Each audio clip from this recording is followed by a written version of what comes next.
Lalong natuwa si Cynthia sa nakikitang galit sa mukha ni Ken. Makipagtulungan ka sa akin kung gusto mong manatili lang sa'yo si Juliet at sa akin naman si Oscar. Gusto mong sirain sa isa't isa ang dalawang yon? Nang tumango si Cynthia ay napangisi si Ken. Anong method ang gagamitin mo at paano? Simple lang, may ipapainom ka sa kanya. Sa sunod na araw ay kaarawan ko at gaganapin ito sa isang hotel. Pumalatak si Ken. Mabuti na lang pala at siyang naisipang lapitan ng babae. Hindi niya akalaing may ganitong klaseng babae. Gagawin ang lahat para sa isang lalaki. Bigla siyang nag-alala para sa kaligtasan ng pinsan. Kung wala siya ay maaari itong mapahamak. Sobrang saya ni Cynthia nang pumayag ang lalaki. Nagpalitan sila ng number upang may kontak kung kinakailangan. Aalis na ako. Tawagan na lang kita para sa ibang detalye. Tumalim ang tingin ni Ken na nakasunod sa babaeng naglalakad palayo sa kanya. Ilang beses na pinaikot sa mga daliri ang hawak na phone bago yun ibinulsa. Ilang sandali pa ay dumating na si Juliet at nang mamadali itong lumapit sa kanya. Bakit ka narito? Tanong ni Juliet.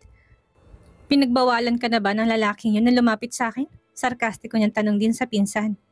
Hindi sa ganun. Hindi ka kasi tumawag sa akin na susunduin mo ko. Pilit nang ngumiti si Juliet sa pinsan. Ramdam niyang wala rin ito sa mood. Nag-taxi lang ako papunta rito kaya akin ang susi ng motorcycle mo. Inilahad ni Ken ang palad sa harapan ng pinsan. Init yata ang ulo mo. May problema ba? Punan niya at sinalatang noon ng pinsan. Tsk, marami kang dapat ipaliwanag sa akin. Pagsusungit ni Ken habang nakatingin sa lalaking nakatayo sa tabi ng isang kotse. Nakagat ni Juliet ang ibabang labi at pasimpleng tinanaw ang taong tinititigan ng pinsan. Hindi niya alam kung anong dapat gawin. Kapag sumama siya kay Ken, ay tiyak na pinipigilan siya ni Oscar at magkakaroon ng eksena. Kapag hindi naman siya sumama ngayon kay Ken, ay tiyak na pag-iinitan din ng pinsan si Oscar. Naiipit siya sa dalawang lalaki. Lalo na ang pinsan ay ayaw na ipaalam na pinsan niya ito. Huwag mong sabihing natatakot kang magalit ang lalaking yon. Tukoy ni Ken kay Oscar, habang masama ang tingin sa lalaki nakatingin din sa kanya na parang predator. Ken, magpapaliwanag ako. Pero pwede bang kausapin ko muna siya bago tayo umalis? Pakiusap niya sa pinsan. 5 minutes. Tumingin pa si Ken sa suot na relo at oorasan ng pinsan. Mula sa loob ng isang sasakyan, nakangising pinapanood ni Cynthia ang nangyayari. Halatang hindi alam ni Juliet ang dapat gawin. Nang makita naglalakad to palapit kay Oscar ay bigla siyang napasimangot. Halos patakbong lumapit si Juliet kay Oscar. Alam niyang hindi nagbibiro ang pinsan sa pagbibigay ng oras na makausap niya si Oscar. Anong ginagawa ng lalaking yan dito? Galit na tanong ni Oscar sa dalaga. Mag-uusap lang kaming dalawa at ihahatid niya ako. Dumilim ang anyo ni Oscar at tumalim ang tingin sa lalaking tinatanaw. Wala kayong relasyon pero naihahatid at sundo ka niya mula sa inyo? Ako ay parang wala kang balak na makilala ang parents mo. Parang gustong maiyak ni Juliet sa panunumbat ni Oscar. Please, ngayon lang. Ipapakilala ko rin sila sa'yo pero hindi pa sa ngayon. Napabuntong hininga si Oscar na makitang naluluhang dalaga habang nagsusumamon tingin sa kanya. I love you at ayaw ko nang may kahati. Napangiti siya at pinigilan ang sariling yakapin ng binata. Wala kang dapat na ipagselos kay Ken. Promise, sa susunod ay isasama na kita sa bahay. Muling huminga ng malalim si Oscar. Nalungkot siya at walang tugon ang sinabi niya sa dalaga. Tawagan mo ko. Hindi niya naituloy ang sasabihin nang biglang tumingkayad ang dalaga at hinalikan siya sa pisngi. Parang bulang naglaho ang lungkot na nadarama niya. Pagtingin niya kay Ken ay nagdilim ang aura ng mukha nito. Agad na lumayo si Juliet kay Oscar at ang lakas ng kabog ng dibdib niya. Alam niyang nakita ng pinsan ang ginawa niya. Kailangan talagang humalik. Nainis na si ni Ken sa pinsan. Ngumiti si Juliet at binigat na ang susi sa pinsan. Sumunod ako sa ibinigay mong oras. Wala din sa usapan na bawal iyong ginawa ko kaya huwag ka na magalit. Pumalatak si Ken at sumakay na sa motorcycle.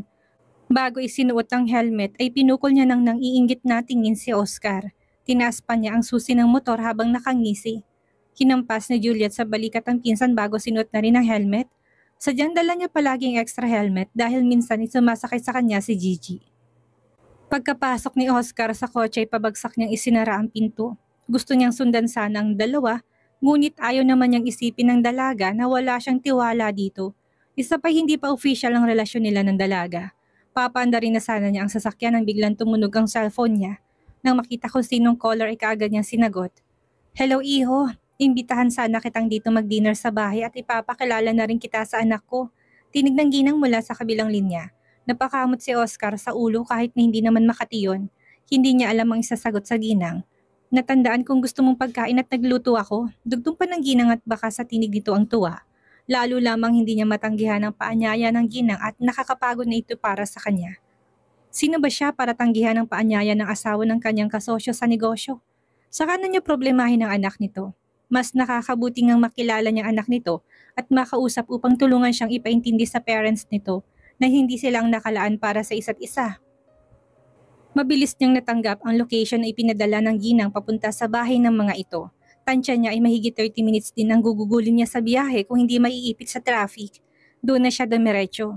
Habang nagmamaneho ay tinawagan niya ang abuela at sinabing sa labas siya kakain. Hindi si Juliet ang kasama mo? Nagdududang tanong ni Karina sa apo. Hindi po lola, kasosyo ko po ito sa itinatayo kong negosyo. Inanyayahan po akong doon maghapunan sa kanila. Napasimangot si Karina at iba ang kutob. Apo, baka naman may anak yan na babae. Napahawak si Oscar sa batok at pumalatak. Iba na kaagad ang tinakbo ng isip ng abuela kahit hindi ito nagkakamali. Ang ama niya kasi at ina ay may nirereto sa kanyang babae. Malamang isipin din ng abuela na kaya siya gusto ng kasosyo ay dahil sa anak na babae. Apo, alalahanin mong mahalaga na mahal mong yung mapapangasawa at hindi dahil sa pera. Paalala ni Karina.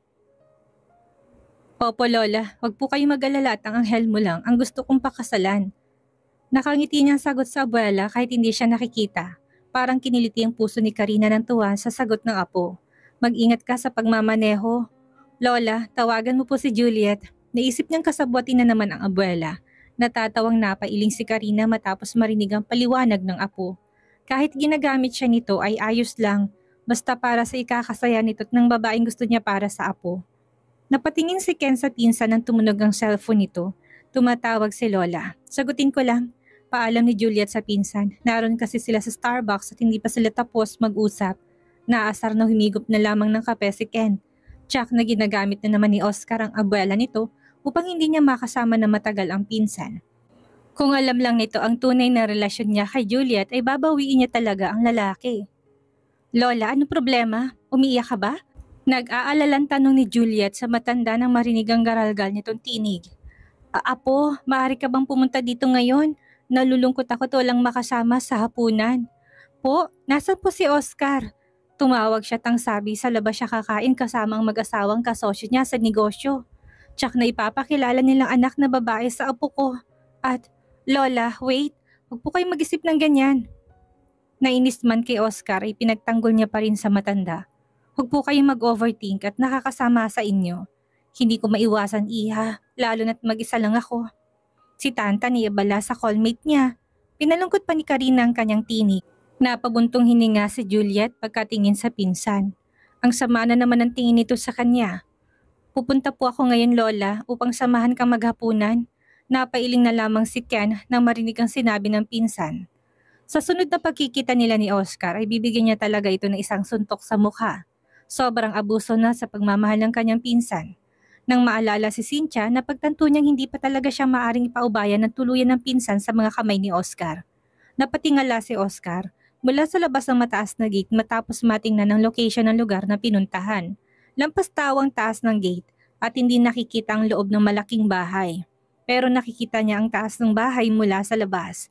Pagkatigil niya sa tapat ng gate ay bumukas ang maliit na gate at may lumabas na guard. Tinanong ang pangalan niya at tinignan din ang loob ng sasakyan for security check-up. Thank you po. Pasalamat ni Oscar sa security guard bago muling pinausad ng mabagal ng takbo ng sasakyan. Papasok sa gate. Sumaludo pa sa kanya ang guard at may pinindot lang itong remote upang bumukas ang gate. Good evening po. Magalang niyang bati sa gina na naghihintay sa bukana ng main door. Ngumiti si Almira sa binata at niyakap ito. Salamat sa pagpapaunlak sa imbitasyon ko, iho. Karangalan ko po ang maimbita na isang tulad niyo at akong dapat magpasalamat. Bahagya siyang yumukod sa harapan ng ginang. Tuwang-tuwa na iginiya na ni Almira ang binata papasok sa kanilang bahay. Parating na rin ang asawa ko at hindi niya alam na inimbitahan kita. Napangiti si Oscar sa ginang. Minsan ay parang namamalikmata siya kapag napapatitig sa mukha ng mag-asawa. Parang may kamukha kasi ang mga ito nakakilala niya. Mabait ang mag-asawa at parang anak siya kung ituring gayong kamakailan lang niya nakilalang mga ito. Maupo ka muna iho, alok ni Almira at hinanap ang cellphone na tumutunog. Ngumiti si Oscar sa ginang at nagpasalamat. Dumistansya to sa kanya at sinagot ang tumatawag dito. Habang hinihintay na matapos sa pakipag-usap ang ginang ay ginala niya ang paningin sa paligid. Puro mamahalin ang gamit sa paligid at may mga antik. Ang mga nakasabit sa dingding ay puro decoration at paint ng mga sikat na pintor. May nakita siyang family picture pero bata pang anak na mag-asawa at ang isa ay baby pa. Hindi na siya nagtaka kung walang makitang latest picture sa sala ng mag-anak. Ang alam niya sa karamihan ay ganitong estado ay private ang buhay ng mga anak. Hindi pinapakilala sa publiko o pinangangalandakan ng mukha ng mga anak upang hindi takaw sa mata ng mga mandurukot.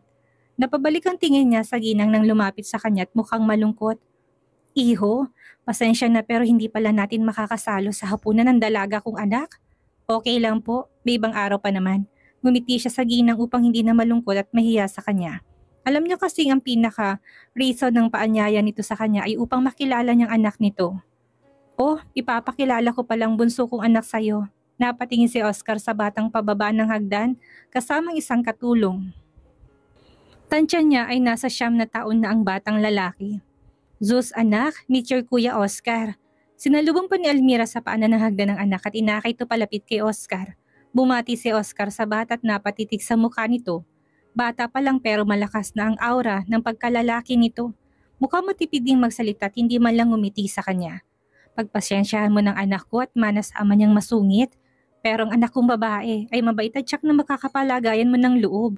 Ngumiti si Oscar sa ginang bago bahagyang ginulong buhok ng bata. Gustong tumikwas ang kilay ni Almira nang makitang hindi nagalit ang anak sa ginawa ni Oscar. Hate kasi ng bunso niyang anak na hawakan ng ibang tao ang buhok or ulo nito lalo na kung hindi close. Dapat pakasalan mong ate ko dahil hinawakan mong buhok ko. Nagulat si Oscar nang marinig ang tinig ng bata, lalo nang sinabi nito. Ang seryoso rin nito at parang matanda kung tumingin sa kanya. See, nagustuhan ka na rin ng bunso ko para sa atin niya.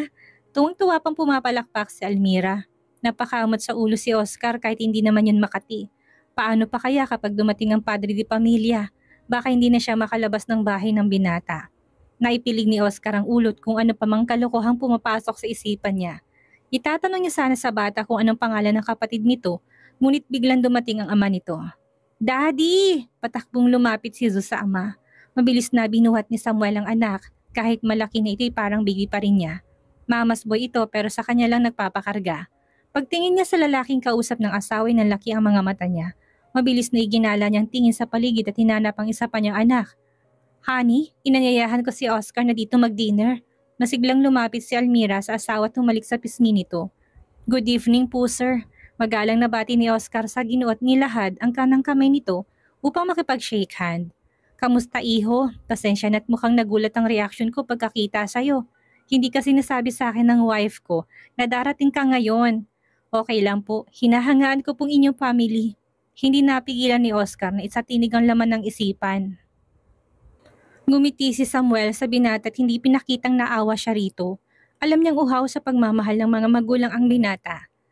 Honey, ipapakilala ko sana siya sa anak natin ngunit tumawag ang anak mo at hindi siya dito magdi-dinner. Sumbong ni Almira sa asawa, nakahinga ng maluwag si Samuel. Ang ibig sabihin hindi pa alam ni Oscar ang pagkatao ng anak niya. Hindi pa kasi maaring malaman ito dahil hindi pa tapos ang pustahan nila ni Michael. Ang alam niya ay si Ken ang kasama ng anak ngayon kaya panatag ang loob niya. Senyora, handa na pong pagkain sa dining area. Anunsyo ng katulong kay Almira. Inakbayan ni Samuel ang binata habang buhat pa rin ng bunsong anak at kanang kamay ang sumusuporta sa katawan ng anak upang hindi mahulog. Pakiramdam ni Oscar ay biglang nagkaroon siya ng tunay na pamilya sa katauhan ng mag-asawa. Kung wala lang siyang mahal na iba, ay gustuhin niyang maasawang anak ng mga ito upang maging legal parents niya lang as in-laws. Ang swerte niya at nakilalang ama ni Samuel sa ibang bansa tinulungan siyang makilalang anak nito dito sa Pinas upang makatuwang niya sa itatayong negosyo. Nakilala niyang matanda sa school nila at isa ito sa naimbitahan ng university nung gumraduate siya. Humanga ito sa talino niya kaya ito siya at nakilala ang mag-asawa. Habang kumakain na napag-usapan lamang nila ay ang tungkol sa negosyo. Pagkatapos kumain ay naunang umakyat sa ikalawang palapag ang ginang at may gagawin pang assignment ang bunso ng mga to. Tumikim si Samuel nang wala ng asawa. Kamusta kayo ng babaeng pinangakuan mo? Tanong niya sa binata. Napangisi si Oscar. Unti-unti ko na pong nakukuha ang loob niya at gusto kong pakasalan kaagad kapag sinagot na niya ako. Napaubo bigla si Samuel at parang nasamid ng sariling laway. Ayos lang po ba kayo? Nag-aalalang tanong ni Oscar sa Ginoo. Itinaas ni Samuel ang kanang kamay at tumango. Nakailang lunok din siya ng sariling laway bago nagsalitang muli. Nakilala mo na ba ang parents niya? Hindi pa po pero nangako siya na ipapakilala niya ako sa parents niya sa mga susunod na araw. Halatang mahal mo nga siya. Totoong masaya si Samuel at tinapik sa balikat ang binata. Yes po, sobrang mahal. Ngayong kaya ko nang tumayo sa sariling mga paa ay paglalaban ko ng pagmamahal ko sa kanya. Seryosong sagot ni Oscar. Lalo napangiti si Samuel sa nakikitang determinasyon ng binata para sa babaeng mahal nito. Masaya ako para sa'yo. Parang kailan lang nung una kitang makita ay ang dilim ng aura ng pagkatao mo. Po, nalito si Oscar sa makahulugang sinabi ng Ginoo. Sa pagkakatanda naman kasi niya ay nabago na niya ang sarili na makilala ang Ginoo. Never mind, ngumiti si Samuel. Ang tinutukoy niya kasi ay noong hindi pa nakaalis ng bansa ang binata. Hangad kong kaligayahan mo at tagumpay. Maraming salamat po't naunawaan yung damdamin ko. Pasensya na rin po kung tinatanggihan kong alok ng iyong asawa. Napakasalan ng inyong panganay na anak. Isa sa dahilan kung bakit ako narito ay upang formal na makilala sana ang anak ninyo at makausap na rin upang makatulong sa pagpapaintindi sa inyong asawa. Pumalatak si Samuel. Hindi kasi alam ng asawa ang buong pagkatao ni Oscar. Pero natuwa siya at nagustuhan agad ng asawang binata nang makilala ito para sa kanilang anak. Huwag mong alalahanin ang asawa ko. Hindi kami ang magpapasya kung sino ang gusto ng anak naming mapangasawa. Lalong lumaki ang paghanga ni Oscar sa Ginoo. Hindi lang ito magaling na negosyante, ulirang ama rin, mabait, mapagmahal sa pamilya, saka matulungin sa isang tulad niya. Gusto pa sana niyang makipag-usap sa Ginoo, ngunit naisip niya si Juliet. Hindi yun aalis hanggat hindi pa siya nakabalik sa bahay niya. Hindi rin ito sinasagot ang tawag niya kanina at chat, kaya alam niyang galit ito. Mukhang may iba ka pang kailangang puntahan. Puna ni Samuel na mapansing panay ang tingin ng binata sa phone nito. Opo, kailangan ko na pong umuwi at walang kasama si Lola sa bahay. Tumayo na si Oscar at ganun din ang Ginoo. Maraming salamat pong muli at pakisabi na lang sa asawa niyo na umuwi na ako. Mukhang abala na po sila ni Zeus sa pag-aaral kaya ayaw ko na pong istorbohin. Maraming salamat din sa pagpapaunlak sa imbita ng asawa ko. Hinatid ni Samuel ang binata hanggang sa sasakyan nito. Bumusina si Oscar bago tuluyang lumabas sa mataas at malaking gate. Sabik na rin siyang makauwi sa kalamang naroon si Juliet. Napabugan ng hangin sa bibig si Juliet na marinig ang tunog ng sasakyan ng binata. Kanina pa niya gustong makausap ang binata at kinakabahan siya sa isiping baka mapikot to ng anak ng kasosyo sa negosyo. Hello sweetie, nakangiting bati ni Oscar sa dalaga pagkapasok sa pinto. Inirapan ni Juliet ang binata. Wala ng abuela nito at kasama ni Tantan sa silid. Mabutit pinauwi ka pa nila. Sa halip na pansinin ng pagtataray ng dalaga ay niyakap niya to. I miss you. Pakasalan mo na ako upang hindi nang pangarapin pa ng iba na maging manugang. Birong totoo niya sa dalaga bago hinalikan to sa noo. Napahinga ng malalim si Juliet. Sa totoo lang ay pareho sila ng sitwasyon ng binata. Ngunit ayaw niya pang ipaalam dito at baka ikulong na siya nito sa room at hindi na pauwiin. Seryosong ina niya at nalaman niya kanina na iniimbitahan ang lalaking gusto nito para sa kanya. Hindi ka ba nag-aalala na baka bawiin nila ang pakikipagsosyo sa'yo kapag nalamang nagpakasal ka na sa iba? Mas mahalaga ka sa akin. Maghahanap ako ng ibang kasosyo kung sakali. Naiiyak na yumakap si Juliet sa binata. Totoo ngang mahal talaga siya nito sa kung sinong pagkakakilala sa kanya. At alam niyang ambisyosong binata, lalo na sa negosyo. Kaya ang marinig na mas mahalaga siya kaysa negosyo ay sobrang saya niya. Pumapayag na ako. Parang nabingi si Oscar sa narinig at biglang kumabog ang dibdib niya at na-excite. Pumapayag ka nang magpakasal tayo sa West? Naniniguro niyang tanong habang ang mga mata ay nakangiti na rin. Naluluha at nakangiting tumingala siya upang salubungin ang tingin ng nangungusap na mga mata ng binata. Yes. Shit. Hindi alam ni Oscar kung anong dapat sasabihin at gagawin. Naluluha na rin siya habang kumukumpas sa hangin ng isang kamay at ang isa ay nakayakap sa dalaga. Hindi ba ako nagkamali ng pandinig? Natawang pinisil niyang pisngi ng binata. Gusto ko bukas mismo, pakasal na tayo. Muling napamura si Oscar at tumawa. Shit, wala nang bawian yan ha? Bumitaw siya ng yakap sa dalaga at tinaas ang dalawang kamay na parang umaalay. Siya, thank you sweetie. Natawa si Juliet nang tumalon-talon ng binata na parang batang naiihi dahil sa tuwa at excitement. Ilang sandali pa'y bigla na lang siya nitong binuhat at umikot ito kasama siya. Inutusan niya itong ibaba na siya ngunit ayaw makinig. Hinalikan niya ito sa labi upang patahimikin, ngunit nagsisigaw pa rin ng maghiwalay ng labi nila. Thank you sweetie, I love you. Tumatawa na ani ni Oscar pero may luha sa mga mata. Napalabas ng silid sina Tantan at Karina. Dahil sa ingay na naririnig, ang akala ng mga ito ay nag-aaway ng dalawa lalo na't nagmumura si Oscar. Mabilis na ibinaba ni Oscar ang dalaga sa sofa at nilapitan ng abuela. Lola, sinasagot na ako ni Juliet at magpapakasal kami bukas sa West. Napaluha si Karina dahil sa sobrang tuwa. Maging si Tantan ay nagtititili dahil sa kilig at saya para sa dalawa. Pinagulong niya ang kinaupuan, palapit sa dalaga at mahigpit na hinawakan ng palad nito. Apo, maraming salamat sa pagtatanggap sa apo ko. Yumakap si Juliet sa matanda at sobrang saya niya rin. Salamat din po sa pagtanggap sa akin, Lola. Pasensya po kung hindi ko po naipakilala sa inyong pamilya ko. Komplikado po kasi ngayon at gusto kong iharap sa kanila si Oscar bilang asawa ko na upang wala na silang magawa pa. Gusto pa sanang idugtong ni Juliet na upang hindi na rin makawala sa kanyang binata kahit magalit ito dahil sa pagsisinungaling sa tunay na pagkatao. Gusto lamang makasiguro ni Juliet sa relasyon nila ni Oscar. Mahal siya ng binata at alam niyang mapapatawa din siya nito lalo na kung mag-asawa na sila.